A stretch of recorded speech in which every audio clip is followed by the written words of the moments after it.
Encuentro, enfoques y contrastes de ideas para la construcción de una ciudadanía informada, inclusiva, con justicia social y participación democrática.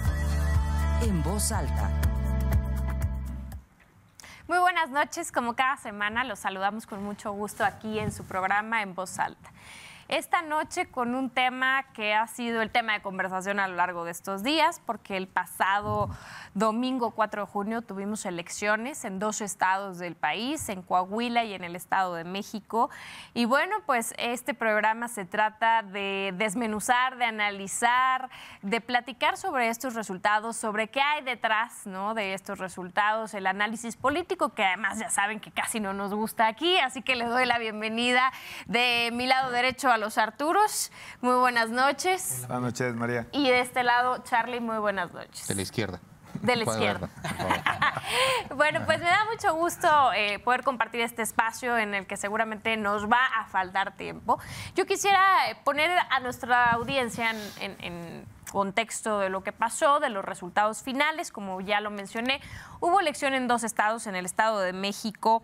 Se cerró la elección con una participación del 50.1%. Esto quiere decir que pues apenitas rayando la mitad de los que tenían la posibilidad, de las personas que tenían la posibilidad de votar, fueron a votar este pasado domingo. Y los resultados finalmente fueron de la siguiente manera. La candidata de la alianza Va por México, PRI, PAN, PRD, y en el caso del Estado de México, Nueva Alianza, Alejandra del Moral, 2.752.330 votos, con el 44.3% de la elección.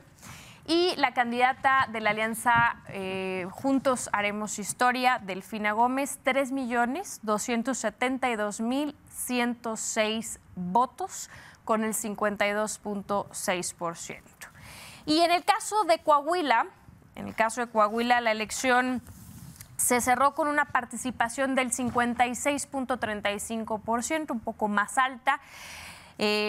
Los porcentajes de resultados es para el candidato de la alianza Va por México, PAN, PRI, PRD, Manolo Jiménez Salinas, 741.731 votos. De ahí le sigue el candidato de Morena, que no fue en alianza, es importante señalárselo a toda la audiencia, Santana Armando Guadiana Tijerina, con el total de 279.894 votos. De ahí le sigue Ricardo Sóstenes Mejía Bendeja, con 173.380 votos del Partido del Trabajo, y Evaristo Lenin Pérez Rivera, del Partido Verde y uno de los partidos locales, UDC, 76.624 votos. Esto es para poner solamente a la audiencia en los resultados finales, que estoy segura que ustedes los han visto a través de las plataformas de redes sociales y de las noticias de estos últimos días. Y quiero abrir esta conversación contigo, Carlos. Empecemos el análisis de este domingo 4 de junio. ¿Qué sería lo primero que le comentarías a la audiencia? Pues mira, resultados muy cantados. O sea, prácticamente ya se ninguna avisoraba. Sorpresa. No hubo sorpresas. O sea, quizá la sorpresa es que el resultado del Estado de México no estuviera tan cerrado, ¿no? Y ¿No estuviera tan cerrado o estuviera cerrado? Se esperaba un amplio margen, pero creo que se cerró en 8 puntos, lo cual vuelve a la alianza muy competitiva en el Estado de México, con sus asegúnes y con seguramente algunas zonas en donde se notó la participación de algunos pues activistas políticos, cuadros políticos, sobre todo del PRI, en el Estado de México, que hicieron este resultado. La realidad es que 8 puntos, pues es prácticamente, van a decir, lo escala, ¿no? Pero 5 puntos, que es dentro del margen técnico del error, aunque de las 20 encuestas, salvo las que fueron muy certeras, prácticamente nadie daba la posibilidad de triunfo. Yo creo que los discursos importaron, ¿sí? Sale Delfina con el tema del discurso del cambio, y Alejandra del Moral sale con el discurso de la paz. De la reconciliación. De la reconciliación. Y de ahí no la movimos. Yo creo que ya al final empezó con el tema de exacerbar el voto en contra de Morena, y me parece que fue ahí cuando le empezó a dar algo de resultado.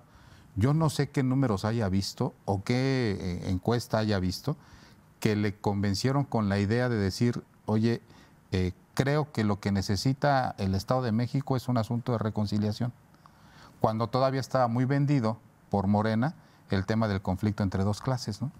La clase corrupta, la clase gobernante, la clase privilegiada, la clase de los ricos y la que no había podido acceder al poder en los últimos 100 años. Me parece que en términos de discurso se convirtió esto a favor de Delfina, todavía en esa vieja rencilla, y la gente no votó por el tema no le entendió.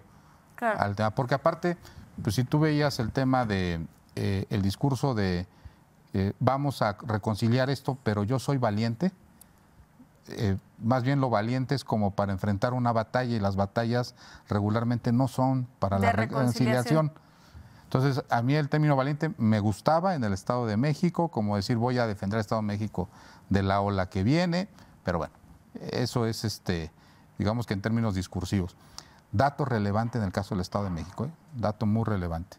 Salvo que ustedes ahorita me digan, yo sí lo vi, en todas las redes sociales, denuncias de operadores de Morena operando, ya no digamos si cometieron delito o no.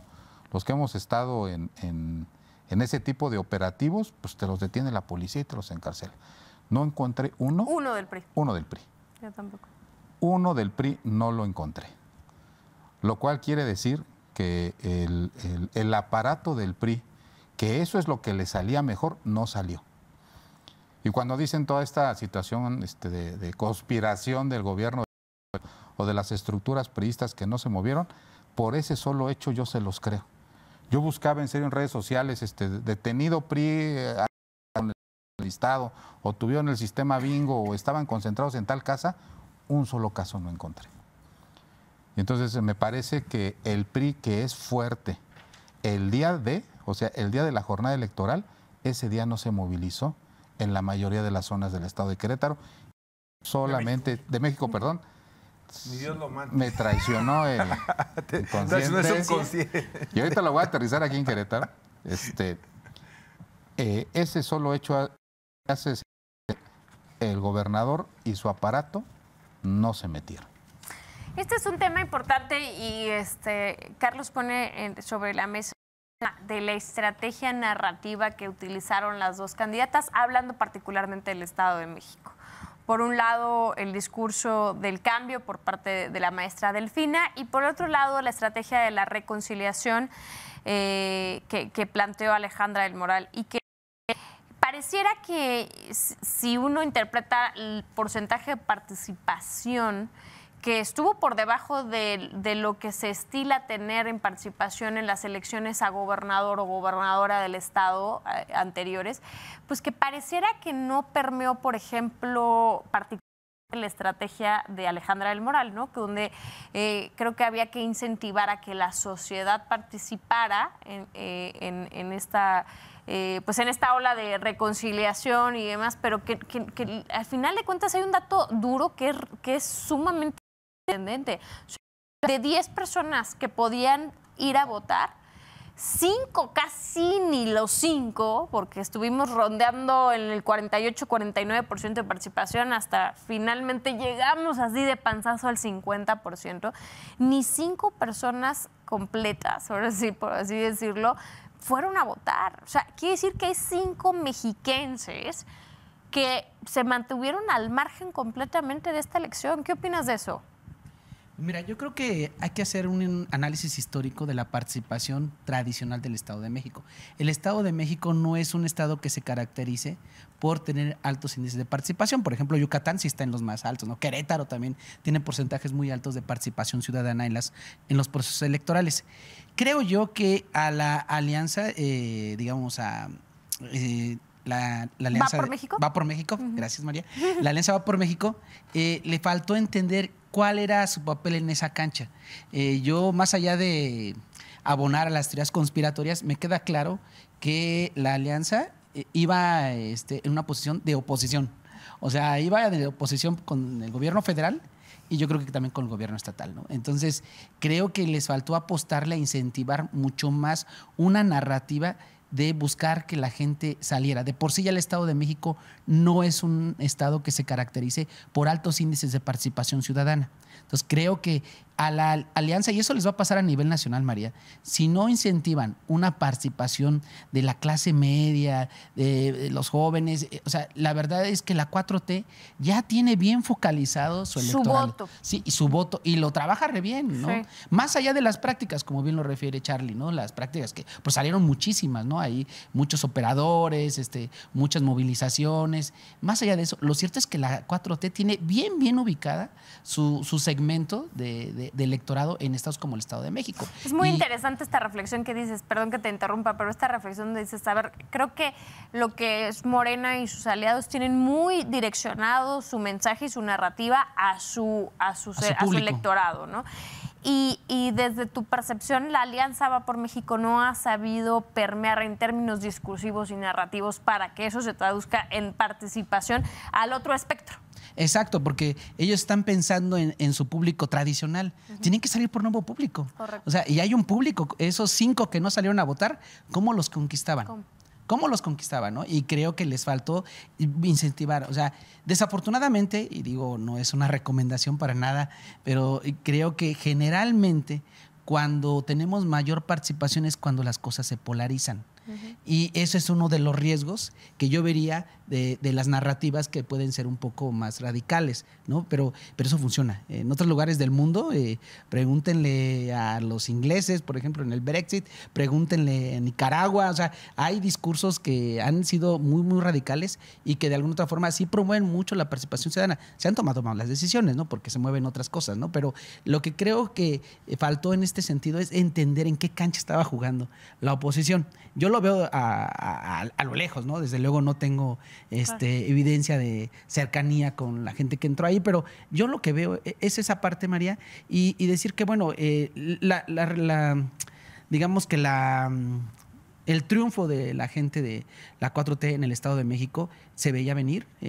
Creo que en el caso de Coahuila, que ahorita entremos en el análisis, es otra condición, pero me parece que hay una ola y hay toda una fuerza electoral que la 4T ya trae de por sí de inercia y desde luego aceitando bien todos los programas sociales. Entonces, pues bueno, es un resultado, María, que se veía venir y que bueno, afortunadamente creo que dio un muy buen mensaje la compañera que no salió ganadora. Eso habla de una estadista, de una demócrata, ¿no? De aceptar ahí. Muy bien. Porque luego cuando los procesos electorales son cerrados, generalmente empiezan las rebatingas a querer manotazos en la mesa. Entonces, esa es mi primera intervención. Gracias. Sí, pues efectivamente, el resultado, por lo menos en la mayoría de las encuestas, se veía que era pues un escenario muy favorecedor para Morena. Las encuestas marcaban una diferencia pues espeluznante, ¿no? Bueno, la que menos, yo creo que por lo menos unos 15 puntos, las últimas encuestas, inclusive todavía en el posicionamiento que da Mario Delgado cuando sale a anunciar el triunfo, habla de encuestas que les daban entre 18 y 23 puntos de diferencia. ¿Qué opinas al respecto, mi querido Artur? Porque creo que esto sí es trascendente. No, al final del día, la elección pareciera muy dada al triunfo de Morena, pero interesante que se cierra la elección y que termina siendo la diferencia de 8 puntos, que estás hablando de 500,000 votos más o menos. Mira, yo no sé si se cerró. ¿O siempre estuvo así? Es decir, si partimos de la base que había encuestas de 17, y otra vez las benditas encuestas, o malditas encuestas, ¿no? Oye, impresionante, o sea, muchas de encuestadores muy prestigiados, pues daban estos márgenes altísimos, ¿no? De 17, 18 puntos, que pues estuvieron muy alejados de la realidad. Que el Instituto Electoral incluso sancionó a Morena por la publicación en medios de estas encuestas, pues totalmente falsas, ¿no? Pero te voy a decir una cosa, María, creo que lo que es muy preocupante es, y creo que esta crítica yo la he estado recogiendo tanto el domingo en la noche como ayer con los principales analistas, pues quienes se prestaron a esta situación. O sea, el prestigio de encuestadores. De casas encuestadoras de hace años. Sí, y no es novedad. Creo que hace ya algunos meses habíamos tocado aquí el tema de la dispersión, de lo desatinadas que eran bastantes casas encuestadoras, algunas muy famosas. Y bueno, aquí solamente una tuvo un elemento de cercanía que fue Reforma, justamente con Lorena Becerra. Y creo que esto también nos lleva a preguntarnos qué tanto se cerró algo que siempre estuvo más o menos en esos números. Tomemos en cuenta que Delfina ya había sido candidata en un partido que todavía no tenía la presidencia de la República, que fue en el 2017, y tuvo una actuación muy destacada. Decorosa. Bueno, ahí creo que sí estuvo más cerrado todavía, Sí. ¿no? Que serían no más de 3 puntos. Hoy con un gobierno federal, con programas federales, ¿por qué no con operación política? Porque finalmente yo sí dividiría, como dice Charlie, ¿no? Hay de operaciones políticas. Entonces, me parece que podría tener cierta lógica. Yo también comparto la idea de que no hubo gran operación por parte del gobernador. Y lamento también mucho las acusaciones que se hacían todos. Oye, a ver, en Coahuila es que es elección de Estado. Acá es elección de Estado de la Federación y los de esta Delfina acusaban que la elección de Estado era por parte del gobierno de Estado de la Ciudad de México, del gobierno de Estado de México. Y probablemente de las alcaldías, ¿no? Entonces fue una bola de acusaciones, pero bueno, a final de cuentas... Pero dentro de eso es muy importante destacar lo que decía Arturo.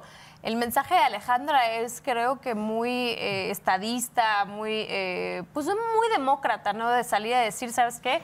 Pues no gané y la gobernadora va a ser Delfina, porque inmersa en un dime y direte de esta elección sí es de Estado, pero la otra no, pero la única que salió a decir las cosas no son favorables pero es que, fíjate, para mí. por acción o por omisión, todas las elecciones son de Estado.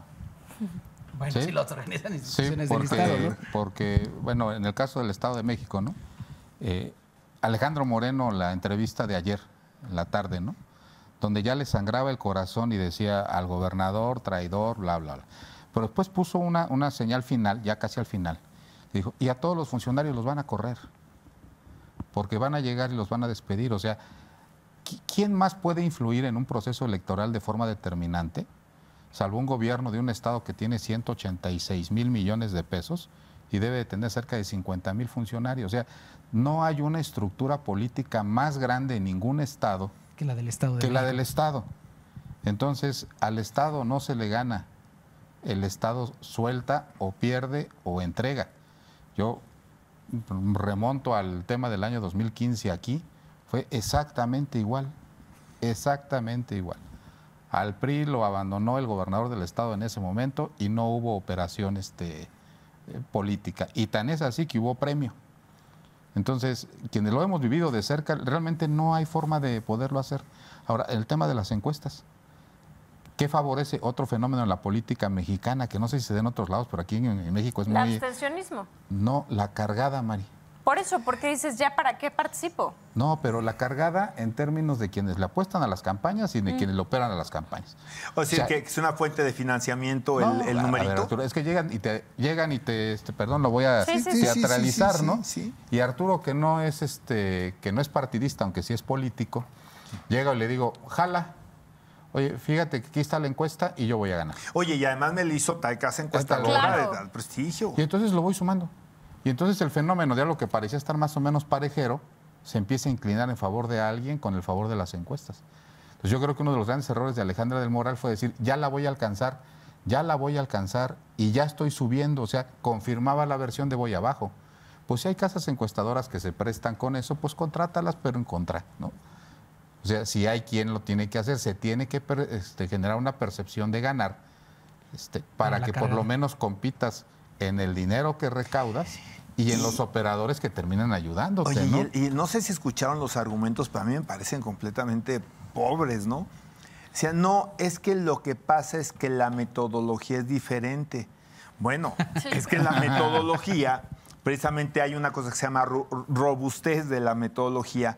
para que la muestra que tú tomas, independientemente sea por Facebook, aún por teléfono, sobre todo ahora por teléfono celular que todo el mundo tiene, obviamente de puerta en puerta, pues te pueda ser una representación del universo.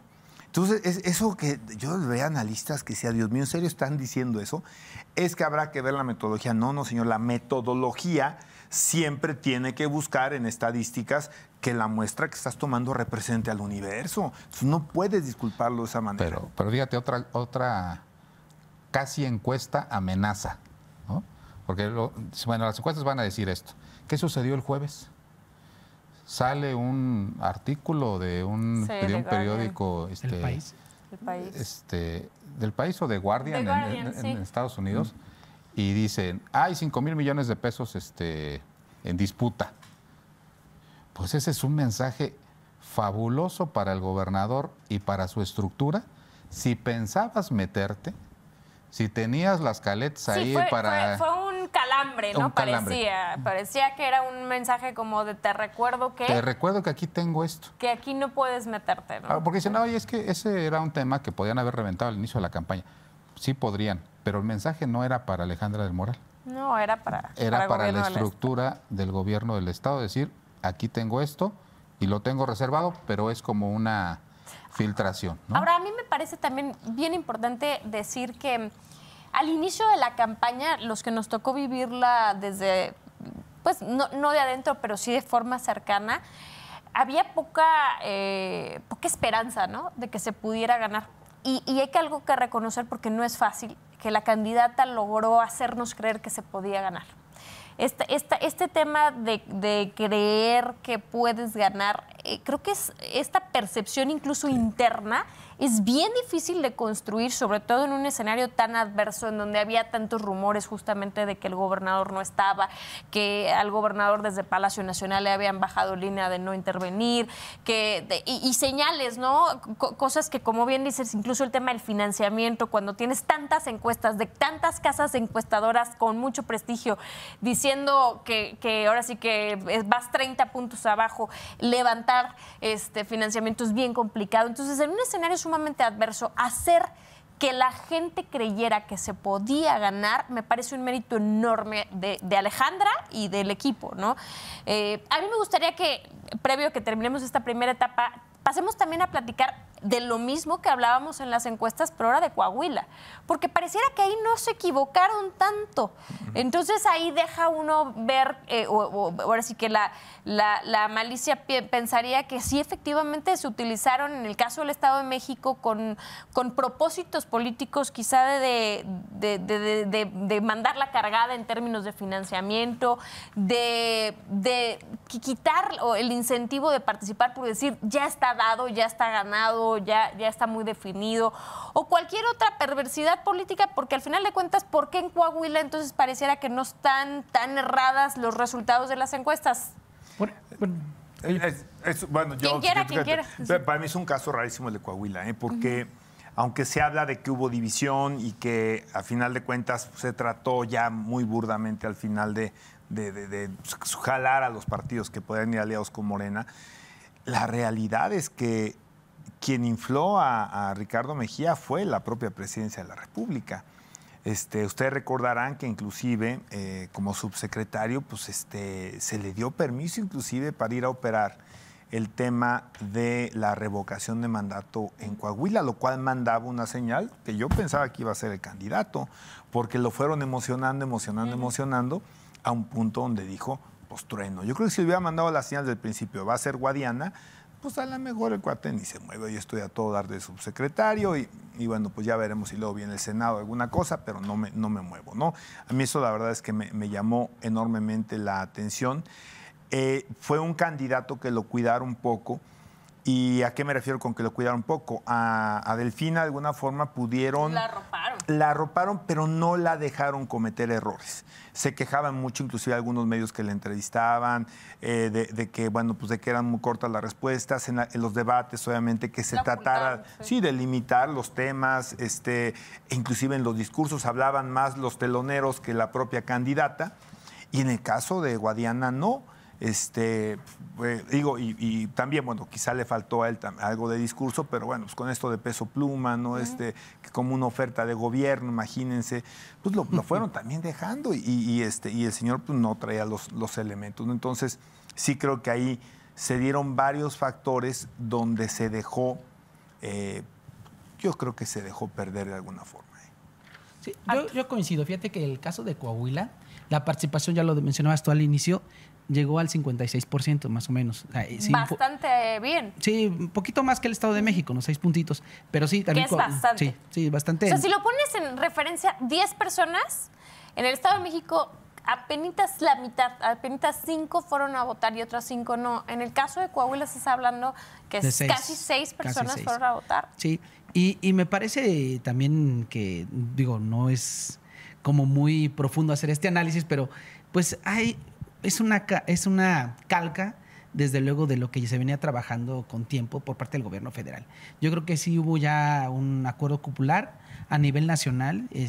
Estas acciones que bien describe el tocayo, Arturo, sobre cuáles fueron las acciones que fue implementando el gobierno federal para llegar a la elección de Coahuila y cuáles fueron las que fueron implementando para llegar a la elección en el Estado de México, pues son distintas rutas. Y entonces eso habla de que en el mapa ya traían la posibilidad de cederle al PRI ese espacio, o sea, dejárselo, que lo siga conservando. Creo que en el estado de Coahuila pues hay una serie de elementos mucho más importantes que el gobierno prefirió dejarlo en manos del PRI, ¿no? Y creo yo que también no representa mucho electoralmente Coahuila, lamentablemente, en la lista nominal. Lo que sí representa el Estado de México, 12 millones de votos, digo, de posibles votantes, ¿no? Porque igual no votan los 12, vuelven a votar otros 6, pero generalmente en la elección presidencial, generalmente la participación sube en todos los estados. Entonces, estás hablando que a lo mejor en el Estado de México son 8 millones de votos. De esos 8 millones, que saques 4 o 3 milloncitos de votos, sí le da un buen empuje a la campaña presidencial. Entonces, creo que por ahí ya tenían más o menos el cálculo, y lo que representa electoralmente Coahuila para la elección federal no es bastante que por lo que sí representaba el Estado de México. Tú conoces bien al PRI, Charlie, y ¿a qué atribuyes el triunfo tan arrasado? O sea, es que hoy en día darse el lujo de tener, pues como se llamaba antes, carro completo, que quiere decir que todas las diputaciones locales y la gubernatura, que fue lo que se jugó este domingo, pues se lo llevó el PRI. ¿A qué se lo atribuyes? ¿Cómo? ¿No? Hoy ya es como casi increíble. Mira, yo soy ahorita, en este momento, un apasionado del tema, de la cargada. La percepción de inicio al arranque de una campaña. Yo me voy con la versión de Gerardo Fernández Noroña, que fue la versión primigenia de por qué en Coahuila no se hizo acuerdo. O sea, fue el primero que sale a develar cuáles fueron los acuerdos que sí se respetaron en el Estado de México con PT y Verde, que no se respetaron con PT en Coahuila, y eran 4 distritos locales. O sea, el tema fue, oye, en esta distribución, que en Coahuila sí iba a haber diputados locales, en el Estado de México no. Allá sí, acá no. Ese es un dato interesante. Pues el PT dijo, oye, pues de los 15, pues dame 4, ¿no? Y a lo mejor el Verde dijo, pues dame otros 2 o dame otros 3. Y es ahí donde se rompe la alianza. Donde a Morena, a diferencia de esta versión ahora de conspiranoica, de que el gobierno federal lo amarró todo, a mí me parece que fue un arranque de soberbia de Morena que dijo, en Coahuila puedo solo. ¿Crees, Charlie? Sí, claro. ¿Pero tú crees que ellos pensaban que podían ganar solos? Sí, yo creo que creían que podían. De inicio es que yo también daban los creo, números claro. ¿Sí? Sin Mejía en el PT. O sea, vámonos a ese momento, porque dicen que una de las deficiencias de la toma de las decisiones es evaluar la decisión con la información actual. No, evaluémosla con la información que se tenía en ese momento. Y en ese momento era Guadiana, no estaba Mejía en las mediciones, porque Mejía aparentemente iba a aceptar los resultados y Morena iba a ganar sin el PT y sin el Verde. Y deciden hacer al PT y al Verde a un lado, y no le dieron los distritos locales que ellos pedían. ¿Qué fue donde empieza el asunto a deformarse? Cuando dicen, pues el que viene bajando de la decisión de la encuesta de Morena, pues lo podemos cobijar en el PT. Y de inicio parecía que no hacía daño. porque lo dejaron correr, ¿eh? Dijeron, aún así, ganamos. Tan esta teoría es cierta que al final lo intentaron corregir, pero al final lo que vimos fue el amarrón de una presión que tenía un mes y medio.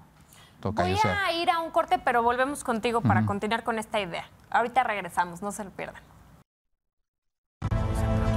Regresamos. Ya estamos de vuelta aquí en su programa En Voz Alta. Estamos hablando sobre la elección de este 4 de junio, que, bueno, tuvimos elección en el Estado de México, en Coahuila, y estábamos en una conversación contigo en tu comentario, Charlie. Yo insisto, Leo, contra los argumentos de conspiración de que el gobierno federal entrega a Coahuila, me voy al momento, en el momento en el que se toma la decisión de no ir en coalición. Morena iba arriba, era competitivo solo, era una elección de gobernador y de diputados locales. Es una elección que, al ser de gobernador y de diputados locales, Verde y PT se jugaban el registro ahí. ¿Sí?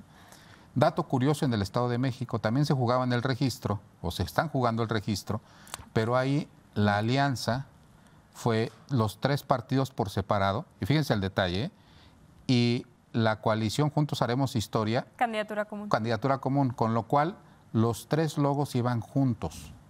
Si ustedes analizan el PREP, el programa de resultados preliminares, correcto, y tratan de determinar los votos que tuvo PRI, PAN y PRD, ahí sí está muy claro, porque tenían su espacio en la boleta. Pero cuando tratan de ver cuántos votos tuvo Morena, PT, Verde, los manda a un apartado diferente, porque dice, según el convenio de candidatura común, hay una transferencia de votos a los partidos. Sí, desde la firma del convenio se estableció que el 10% del total de los votos que obtuviera la candidatura común iban a ir para el Verde, que el 7% para el PT, y el resto, pues, para Morena, ¿no? Sí, efectivamente. Eso también fue lo que no se quiso firmar en Coahuila. Cosa que hoy el Verde, bueno, está que echa campanas al viento diciendo que aportó lo mismo que el PAN en la elección del Estado de México. No, a ver, seamos serios, ¿no? Sí. Fue a través del convenio. Este convenio fue el que no se quiso firmar en Coahuila. Y entonces dicen, bueno, digo Morena, ¿yo por qué les voy a dar de los votos que tengo según la encuesta a los partidos pequeños? No solamente me están pidiendo encabezar distritos, sino me están pidiendo una serie de transferencia de votos a través de la figura de una candidatura común. Entonces fueron 2 cosas de fondo las que no propiciaron la coalición. ¿Y por qué lo digo? Porque, bueno, si eso ahorita está, como decimos, en el barrio chido, el Estado de México y Coahuila, pero este es un mensaje para los políticos locales, ¿eh? Oye, Charlie, a ver, yo ahí tengo una pregunta. Ustedes son los políticos. Dijiste algo muy, muy relevante, me parece que me saltó. La parte de hay que tomar las decisiones en el momento y no con el resultado de ahora. La ¿no? evaluación de las decisiones. La evaluación de las decisiones. Pero también cuando tomas decisiones me parece que tienes que tener perspectiva de los posibles escenarios. Yo no creo que Morena no haya pensado en los escenarios que pudieran surgir. Y luego, a la luz ya de los resultados, que tampoco es válido hacer análisis, pero sin embargo, los resultados arrojan que ni aún en alianza alcanzaban a ganar, ¿eh? En Coahuila. En Coahuila. Sí, el ganador fue con un poco más del 56, ¿no? Pero vuelvo al punto, 56%. Mira, es como cuando dicen, el Verde apunta 3 puntos y el PT aporta otros 3. Dales el proporcional. No son los 3 puntos que aportan, es la percepción de triunfo, güey. Y atrás de la percepción de triunfo vienen 10 o 12 o 15 puntos adicionales que se vuelven de la gente que cree que vas a ganar y que se volcan en tu proyecto. Desde luego que Morena reflexionó cuando le dijeron, pues ahí va este señor por el PT, y tuvieron 1 mes y medio de negociaciones para decirle que se bajara. Igual con el Verde, porque rectificaron en el error y trataron de modificar el convenio de coalición. Ya no se pudo, porque el convenio de coalición se tiene que firmar pues unos meses antes. Entonces, nada más había la posibilidad jurídica de decir, me quedo sin candidato. Eso es lo único que hice. Y hubo una serie de presiones que estuvieron diciendo tanto el candidato del Verde como el candidato del PT. No se consiguieron porque ya requería de su voluntad. Hay un mecanismo en la ley que a mí me agrada mucho. Antes te bajaban de la candidatura, Arturo, y ni te avisaban. ¿Ahora qué necesitan? De tu firma. Y aparte de tu firma, en el instituto. A mí todavía me tocó las épocas en las que te bajaban de la candidatura y ya además un día te enterabas que te habían sustituido. A Mari no le tocó. Bueno, pues a mí me la aplicaron de que, ¿ibas? Sí. Pues ya después ya no ibas. Ibas a hacer. Después se modificó la ley y entonces requieres de la voluntad del candidato para llegar a renunciar a la candidatura. El clásico, te citan con el delegado del Comité Nacional y con y si traes colita sucia, pues a lo mejor te citan ahí con el fiscal y te hacen firmar. No, tienes que presentarte ante el instituto y firmar enfrente de ellos. Ahora, esto pone y abre la discusión a un tema que también es importante y que se presta después del pasado domingo, es la utilidad, el beneficio de las alianzas. Y hablemos de alianzas porque el mecanismo, digamos, legal que se utiliza para materializarlo puede ser vía la candidatura común, como fue el Estado de México en el caso de la alianza Juntos Haremos Historia, o la alianza en términos como se presentó en el Estado de México, que van los partidos por separado. Pero entrando al detalle, es cómo lo interpretan ustedes, ven que es útil en realidad. Por ejemplo, tenemos como dos contextos, ¿no? El Estado de México me parece que llevó la elección a un escenario de polarización en donde fueron dos candidatas únicamente y todos los partidos o expresiones políticas en un lado o en el otro. Y en el caso de Coahuila, pues hubo otra estrategia en donde en realidad sí hubo una alianza, la de Va por México, pero en el caso particularmente de Morena, pues se pulveriza y se suben candidatos del PT, del Verde, de Morena por separado. ¿Empezamos contigo, Artur? Sí, yo veo un gran valor agregado en las alianzas. Habrá que ver que hoy me parece más lógica o quizá más digerible la alianza de Morena, PT y Verde, porque pueden decir, bueno, es que el Verde ha estado con todos, ¿no? Con el PRI, con el PAN y ahora con Morena. Sí, pero hay un argumento ahí, es un partido transversal. ¿No? ¿Por qué transversal? Digo, es la forma fina de decirlo. Por la temática ecológica, ¿no? Entonces, izquierda y derecha van a tomar. Exactamente, la puedes tomar, o sea, no pasa nada. En cambio, el tema de la alianza, que es antinatura, que es muy complicado entender, de estos tres partidos que se daban hasta con la cubeta. Porque el PAN, ¿cómo llega al poder? Pues a partir del discurso de que hay que sacar al PRI de los pinos, ¿no? Y cómo quería sacar el PRD con el hoy presidente al PAN, bueno, pues a partir de una serie de acusaciones gravísimas en muchos sentidos, no solo de ineficiencia, corrupción, otros elementos. Y entonces hoy es muy complicado poder entender esta alianza. Yo sí quiero recordar que en el Estado de México, sí, ok, los números se cerró, o pensamos que se cerró 8% y todo, sí, pero fueron PAN y PRI contra Morena. Es algo que creo que no le estamos dando el golpe, ¿eh? O sea, no fue el PRI contra Morena, fueron los dos partidos que han tenido un peso muy importante en el Estado de México. Si bien el PAN nunca había tenido el gobierno del Estado, pero sí había tenido este corredor azul que es importantísimo en términos de electores, y era ese voto duro, ¿no? de la derecha. Y bueno, pues no se logró. Entonces, reitero, yo creo que no tienen otra opción más que hacer una alianza. No sé si lo vayan a lograr. El MC parece estar empeñado aparentemente en torpedearla. Yo no sé si ustedes lo vean como un coqueteo real de que MC le dice al PAN, vente y nos ponemos de acuerdo. Ya estamos hablando entre partidos. Antes les causaba como algo de escozor decir, es que ¿por qué se van a sumar a MC para la presidencia si MC es un partido chico? Pues el tema es que ya no sabes si es partido chico. Por ejemplo, en términos del PRI, pues ya los estados que gobiernan, cada uno gobierna dos, pero no hay un comparativo, obviamente con todo respeto, en términos de población y en términos de economía, de lo que es Nuevo León y Jalisco, con respecto a lo que es Coahuila y Durango, ¿no? El otro tema es del PAN. El PAN, salvo Chihuahua, que no por nada es llamado el estado grande, tiene estados que son relativamente pequeños en términos de votos, poblacionalmente hablando, ¿no? Muy valioso y todo. Tiene una consolidación muy importante en el Bajío, con Aguascalientes, con Guanajuato y con Querétaro. Tiene un estado que es pequeño y que está muy aislado al sur. Y obviamente tiene Chihuahua. Pero entonces ya tiene algo de lógica que MC puede decir, oye, súbete con nosotros. Yo no me subo contigo, tú súbete con nosotros. ¿Por qué también? Porque hay un desgaste, María. O sea, creo que lo que ha perdido también mucho la posibilidad de presentar candidatos es las personalidades, pero también los argumentos, porque ya estuviste. ¿Qué vas a argumentar? ¿Qué vas a componer si no lo compusiste cuando estuviste? No lo compusiste cuando regresaste. y ahora de repente tú tienes la solución mágica a los problemas, no está fácil presentar el argumento. De acuerdo, pero mira, analizando los resultados del Estado de México, el PRI saca 1.750.000 votos. El PRI mantiene su votación de la elección del 2021. O sea, esto quiere decir que el PRI no ha tenido una caída, ¿no? Hablando del Estado de México, no tuvo caídas, mantuvo, si bien a lo mejor no creció, no se cayó. En cambio, el PAN, por ejemplo, de la elección del 21 a esta, casi cae 200.000 votos. En total obtiene 700.000 votos en esta elección, cuando estaba pegándole a los 900.000 en la elección inmediata anterior. Es entendible porque quien no sigla, quien no lleva candidato o candidata, generalmente tiende a caer un poco.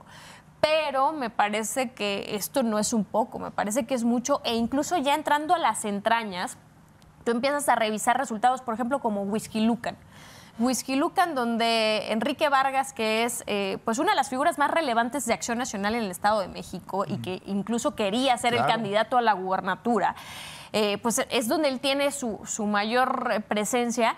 Y en términos reales, PAN-Morena, sin la alianza, Morena le gana muchas casillas al PAN.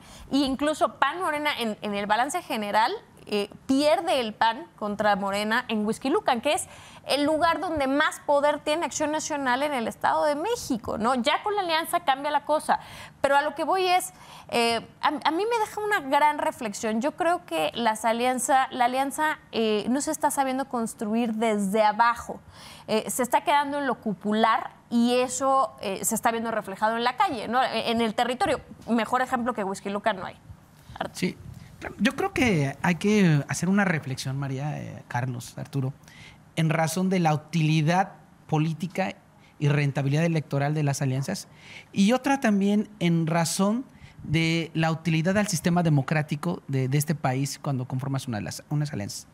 En días pasados convivíamos con una gente ahí a nivel nacional que nos explicaba. Yo le preguntaba, oiga, pues precisamente lo que dice el tocayo, ¿cómo está eso de que el PAN y el PRI, el PRD van en una alianza, cuando pues ideológicamente al menos el PRD y el PAN pues tienen una distancia muy profunda, ¿no? Y una reflexión que me parece que a lo mejor les falta mucho explotar, María, en términos, estoy haciendo el análisis en términos de la utilidad democrática, ¿no? Es esta postura de tratar de defender los avances en el sistema político democrático de este país. O sea, creo que lo que hoy tenemos como mexicanas y mexicanos es resultado de una lucha histórica de muchas generaciones. O sea, es más, la presidencia que ostenta hoy López Obrador es resultado de una lucha democrática de este país, ¿no? O sea, no es un logro del PAN, no es un logro del PRI, tampoco de Morena. O sea, es resultado de varios factores y de una lucha histórica que se ha dado, y que desde luego cuando esto empieza a correr riesgo, me parece que sí son útiles las alianzas, María. Y que el propio sistema y las instituciones, muchas de las que hoy critica el propio presidente de la República, son las que permitieron que hoy el presidente fuera presidente. Claro. ¿No? Y veamos, ¿no? A ver, hoy, ¿quién habló mal del INE? A eso es a lo que voy. Porque ya no está Lorenzo Córdoba, ya no hay que hablar mal del INE. Eso es a lo que voy. Es una pregunta. Digo, en realidad, creo que es ahí cuando uno dice, bueno, tiene sentido. ¿En cuáles son? A ver, nosotros cuatro. ¿Cuál es el principio que nos converge estar hoy aquí presentes? ¿No? Tiene que haber alguna cosa en común.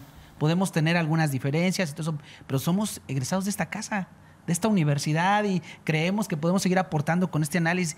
De igual manera, yo creo que sí hay una utilidad de estas alianzas, tanto la de Morena, con el Verde y con el PT, como la Alianza por México, cuando se hay la posibilidad de hacer fuerza para mantener aquello que ha costado tiempo e historia, ¿no? Ahora, la rentabilidad política, María.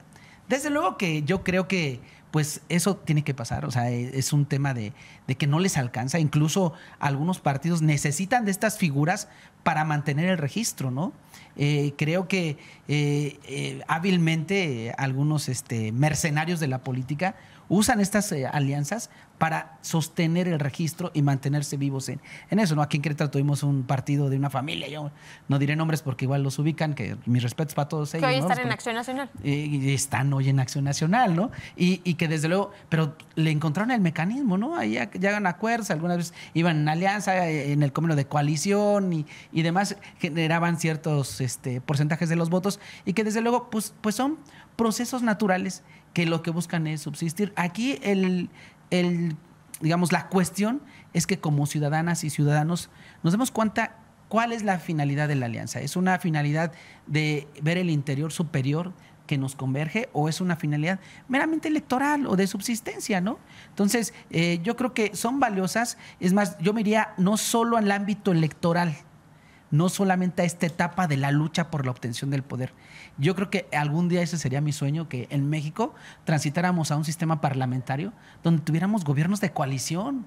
Porque en un gobierno de coalición, para que nuestra audiencia más o menos socialice con estos temas, los gobiernos de coalición son aquellos gobiernos que ya son integrantes por todas las fuerzas políticas. ¿Qué pasa con el sistema electoral que tenemos en México? Algunas veces las minorías pues son aplastadas, ¿no? Por eso la ley de las mayorías que aplica Morena en la Cámara de Diputados o de Senadores, pues a veces a los demás se quedan así, híjole, pues ¿qué hacen, no? Pero cuando hablas de un gobierno ya de coalición, que es otra etapa de ejercer el gobierno, pues bueno, ahí están incluidos todos los sectores sociales, ¿no? En el gobierno. Y pues bueno, aquí sí este sistema mixto que tenemos sí nos permite las figuras de representación proporcional. Y no me quiero desviar, pero estamos hablando de estas coaliciones, pero a mí me da mucha risa cuando la gente de Morena propone eliminar a los diputados de representación proporcional. De verdad, me da mucha risa. Digo, qué ignorantes. No se dan cuenta cómo nacieron los diputados de partidos. ¿Se acuerdan ustedes? Reyes Heroles, ¿les suena a ustedes? O sea, pues esto, o sea, sí se vende muy... Ay, es que nadie vota por eso. No, sí votas por los de RP, claro, indirectamente, ¿no? Reyes Heroles, el papá, ¿no? El de derecha. Sí, no, claro, okay, desde luego. El de los 70. El de los 70. Entonces yo creo que hay que tener cuidado cómo a veces satanizamos estas alianzas y luego que evolucionemos democráticamente en este país a gobiernos de coaliciones que sean incluyentes, porque en realidad, de verdad, esa tentación que tiene Morena, yo me considero una persona que tiene tendencia a ideas de izquierda, pero me parece que, híjole, pasa lo que ha pasado históricamente en las luchas de la izquierda en la humanidad, ¿no? ¿Qué pasó en Rusia? ¿Qué pasó en China? O sea, dices, ¿cómo es posible que pierdan el norte, Chihuahua? O sea, tanto nos costó que López Obrador ganara para que ahora haga cosas que dice, híjole, Dios santo, ¿no? Me parece que ese es el tema, ¿no? Y lo que le molesta mucho de pronto a los ciudadanos es lo que tú hablabas, Charlie, este tema de la transferencia, ¿no? Que pareciera que no hay ninguna utilidad objetiva, rentabilidad en términos de votos, de una alianza, por ejemplo, como la que hubo en el Estado de México en el caso de Juntos Haremos Historia, porque al decidir la candidatura común, pues la realidad es que no tienes posibilidad de saber cuánta gente votó por el Verde o cuánta gente votó por el PT. O sea, fue más bien una estrategia como para transferirles y darles vida y con ello, pues que mínimo alcancen su 3% para que tengan financiamiento público. Y esto es lo que enoja mucho a la gente. Pero a final de cuentas vamos a verlo de atrás para adelante o de adelante para atrás, resultó. En donde no estuvieron dispuestos a cederlo, no resultó. Volvamos al punto de Coahuila. Tenían un mes intentando sentar al candidato del PT, no pudieron, porque ya no podían renunciar, y al candidato del Verde. Al final quisieron un amarrón de cables. Dijeron, la dirigencia nacional les quita el respaldo, pero ya no hay posibilidades de bajarlos de la continuación. O sea, sí hubo un error de inicio que sí se intentó corregir. Cierro con el aprendizaje para Querétaro. Uno, Morena, la coalición Verde, PT y Morena van tarde en el anuncio de su alianza. En Querétaro. En Querétaro. Y si van tarde en el anuncio de su alianza, también van tarde en mostrar sus aspirantes a diferentes posiciones, porque Acción Nacional ya lo está haciendo. Lo está haciendo a través inclusive de espectaculares. Entonces, eso es importante porque se puede presentar una falsa percepción de triunfo de Acción Nacional, que yo abajo hoy no la veo. Y también se puede interpretar de que al gobierno federal no le interesa Querétaro. Sí, pero a lo mejor a los queretanos sí. Y entonces tendríamos que hacer algo diferente, ¿no? Para la izquierda, mostrar una izquierda competitiva, mostrar una izquierda unida. Entonces, no es posible que ya tengan unos con avance y otros que no hayan salido. En el caso de Acción Nacional tiene que definir, porque todavía ayer o antier salió el secretario de Gobierno a decir, no, las alianzas tienen que ser examinadas estado por estado. Entonces yo creo yo creo, que van a terminar haciendo al PRI un lado. Y yo creo que van a terminar haciendo una alianza que les conviene para efecto de la legislatura o con el PRD o con Movimiento Ciudadano. O Movimiento Ciudadano tendría que hacer lo mejor que hizo en el Estado de México y de Coahuila. Simplemente no participar. Y dejar esta elección en Querétaro en manos de los dos grandes bloques, ¿no? Eso ayudaría mucho, ¿no? Y que el PAN defina su tema de prioridades. Yo no veo aquí forma en la que Acción Nacional suba al PRI a esta coalición, por lo menos en el asunto local. Con un riesgo, ¿no? Se les va a dar un cruzadero de votos y a nivel nacional sí va la alianza. Y abajo no. Y hay dos casos muy interesantes en años anteriores en donde este cruce de votos entre si es todos los logos juntos o por separados genera nulos. Genera una cantidad de nulos impresionantes. Y con otra, que al final del día también creo que va pasando el tiempo, se presta más a que suceda un fenómeno como el que hablábamos del Estado de México, el partido que no lleva o que no encabeza. Si no empiezas a trabajar la alianza de abajo hacia arriba con tiempo en la construcción, pues se te desfonda, ¿no? O sea, no tiene la misma utilidad que pareciera en los números básicamente. Tiene que construirse con tiempo al final del día. Sí, vamos, pero un consejo para ahorita que estamos al aire, ¿no? Cuando tu enemigo se esté equivocando, no lo distraigas. Déjalo. Por ahí van bien.